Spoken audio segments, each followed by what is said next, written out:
Good morning sixth standard. आज मैं आपके सामने देखिए कहानी लेखन का फॉर्मेट लेकर के आपके सामने हाजिर हूँ। कहानी में मुख्य रूप से कौन कौन सी बातें बच्चों ध्यान में रखनी चाहिए, वो इस प्रकार से लिखित है।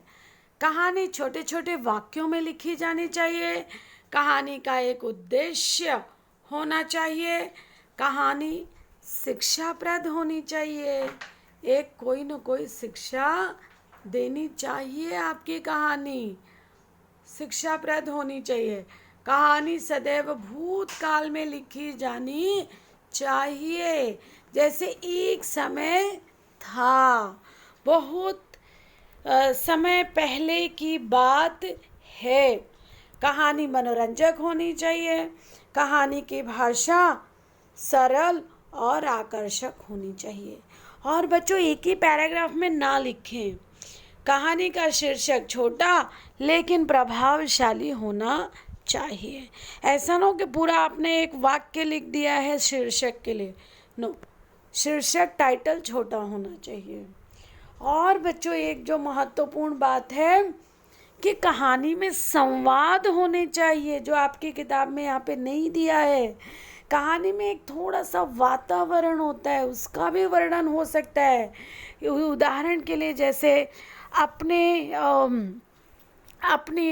प्राइवेट जेट से, एरोप्लेन से उतरते हुए बिल गेट्स ने अपने कलाई पर की घड़ी का भी नाम होगा, कोई बड़ी सी घड़ी है ना, पैसे वाली घड़ी में देखते हुए उन्होंने कहा।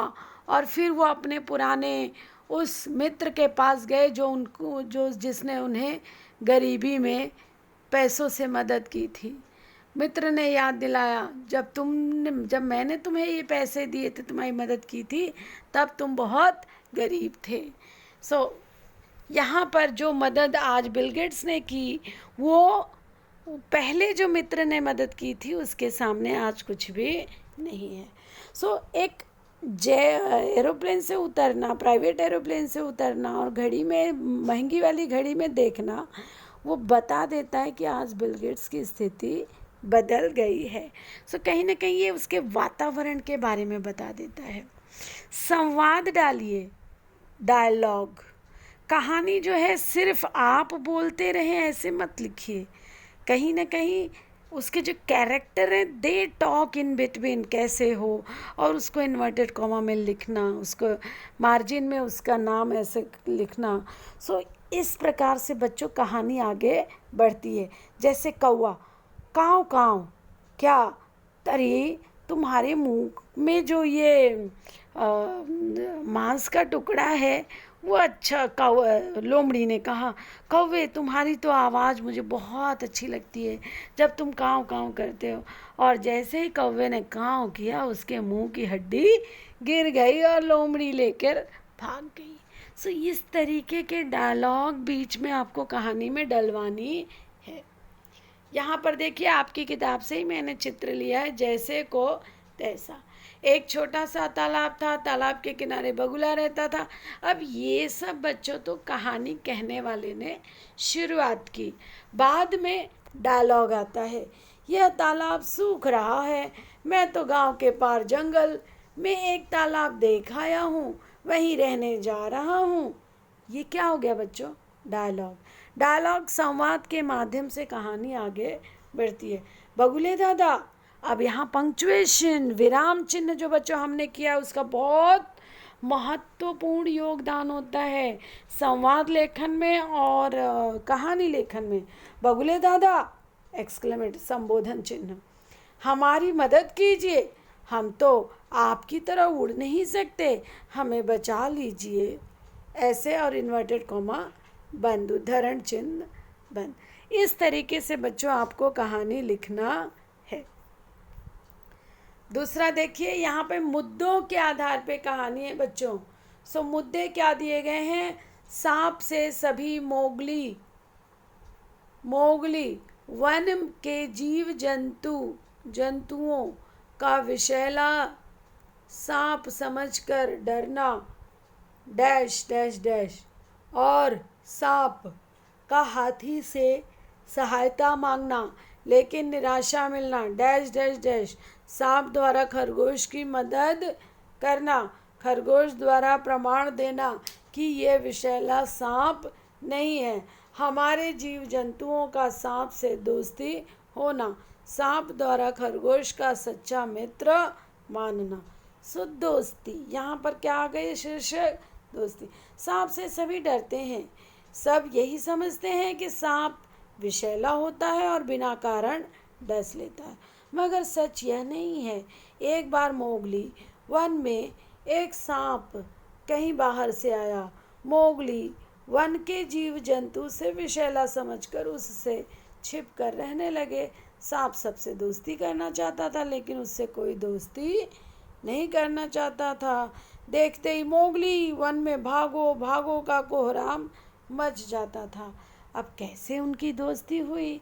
क्या बीच में डायलॉग डालोगे आप और ऐसे आप कहानी आगे बढ़ाओगे बच्चों? सो ये हो गया आपके 5 नंबर का कहानी लेखन। चलिए अब ये 6 नंबर का आएगा बच्चों, अनुच्छेद लेखन। You will be given any 3 topic and out of that 3 topic you need to attempt on 1 topic. So मैंने यहाँ पर जो आपकी किताब में से उठाया राष्ट्रीय पर्व। और बच्चों आज का दिन जब मैं ये वीडियो बना रही हूँ तो आज है गांधी जयंती 2 अक्टूबर।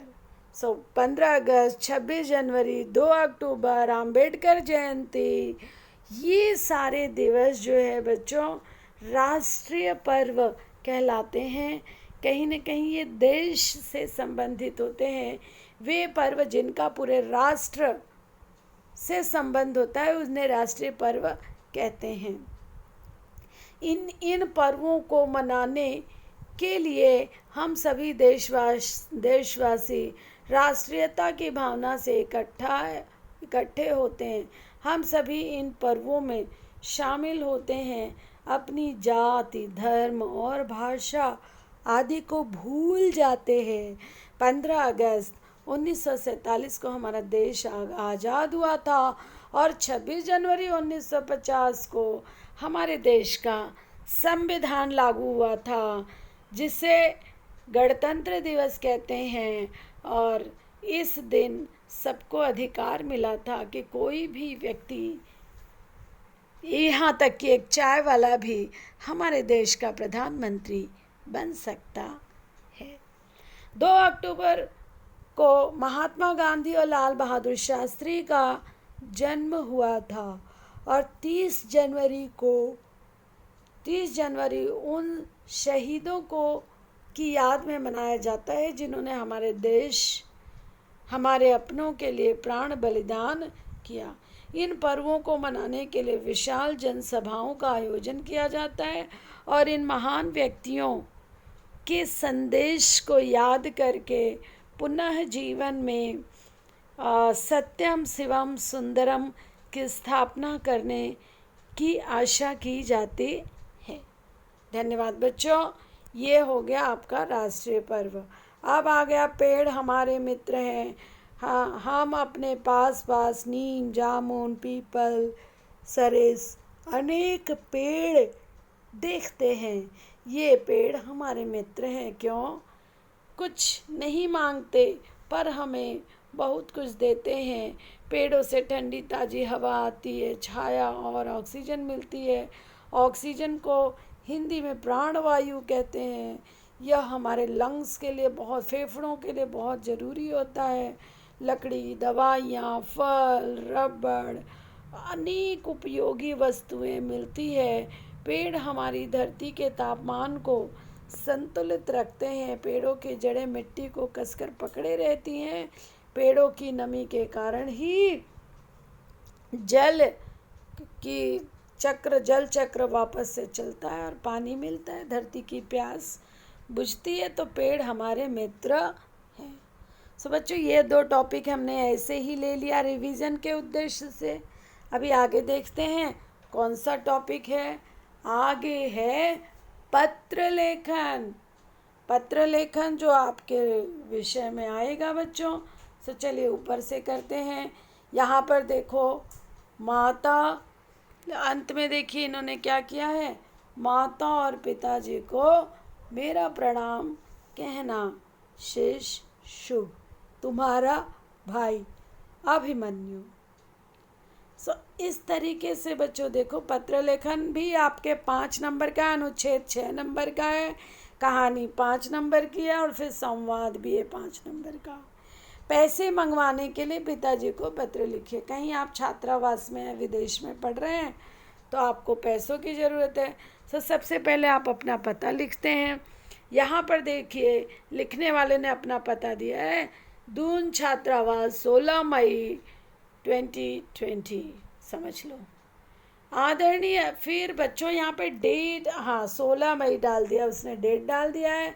फिर लिखा, आदरणीय पिताजी, सादर चरण स्पर्श, सादर प्रणाम।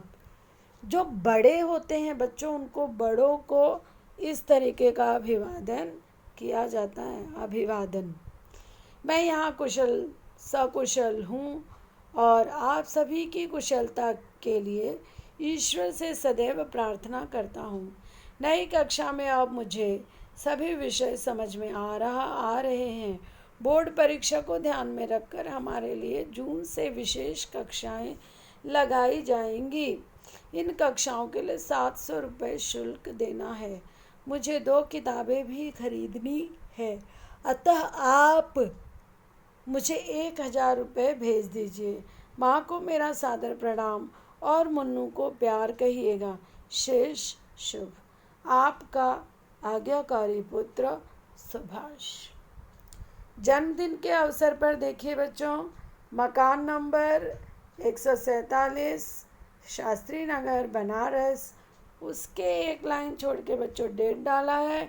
फिर मित्र का नाम लिखा है, प्रिय आवेग स्नेह शुभकामना। मित्र है तो उसको आशीर्वाद नहीं दिया है, उसको लिखा है ढेर सारा प्यार, स्नेह, शुभकामना। आगे देखिए बच्चों, दूसरा मैंने पत्र का एक जो फॉर्मेट होता है अपने से बड़ों के लिए, एक चलिए ऊपर से देख लेते हैं।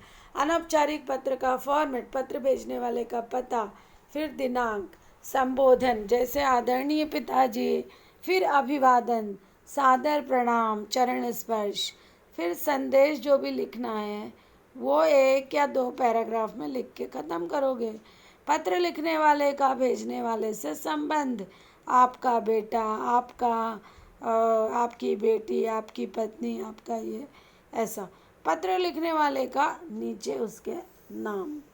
अनौपचारिक पत्र में प्रयुक्त होने वाली प्रशस्ति, अभिवादन एवं समाप्ति। बच्चों आप मेरा पहले का भी वीडियो देखोगे तो you will get all this knowledge.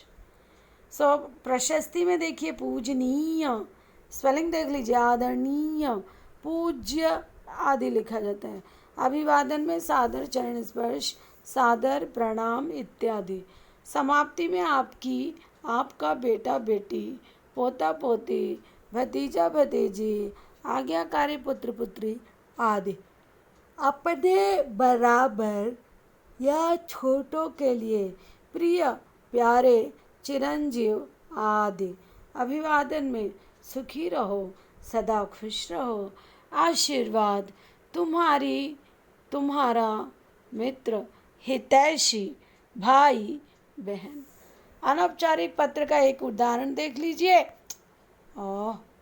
TV से दूर रहने के लिए छोटे भाई को पत्र, मकान नंबर 225, शिवालिक नगर, मथुरा, फिर डेट 10 जुलाई डैश डैश डैश। प्रिय असीम, मधुर स्नेह, क्योंकि छोटा भाई है इसलिए मधुर स्नेह, ढेर सारा प्यार, खुश रहो, आशीर्वाद, ये सब बोल सकते हैं। मैं यहाँ कुशल हूँ और तुम्हारी कुशलता के लिए ईश्वर से सदैव प्रार्थना करता हूँ। सो बच्चों इस तरीके से देखिए, ये हो गया था पत्र का फॉर्मेट। ये छात्रावास में 10 दिन हो गए, आप लोगों की और घर की बहुत याद आती है। अब तक माँ पिताजी को लिखा, मेरा पत्र पहुंच चुका होगा। तुम्हें यह पत्र एक विशेष कारण से लिख रहा हूँ कि तुम टीवी कम से कम देखा करो। मैं जानता हूँ कि तुम्हें टीवी देखना बहुत पसंद है, पर अधिक समय देखना एक गंदी बीमारी है। यह समय की बर्बादी है, आँखों और शरीर की खराबी की जड़ है। मुझे आशा है कि तुम मेरा कहना मानोगे। मैं यह नहीं चाहता कि तुम बिल्कुल भी टीवी मत देखो।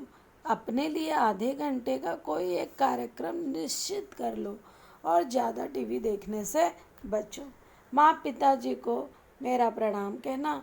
शेष शुभ, तुम्हारा भाई अभिमन्यु। सो ये हो गया बच्चों आपके लिए 5 नंबर का क्या पत्र लेखन।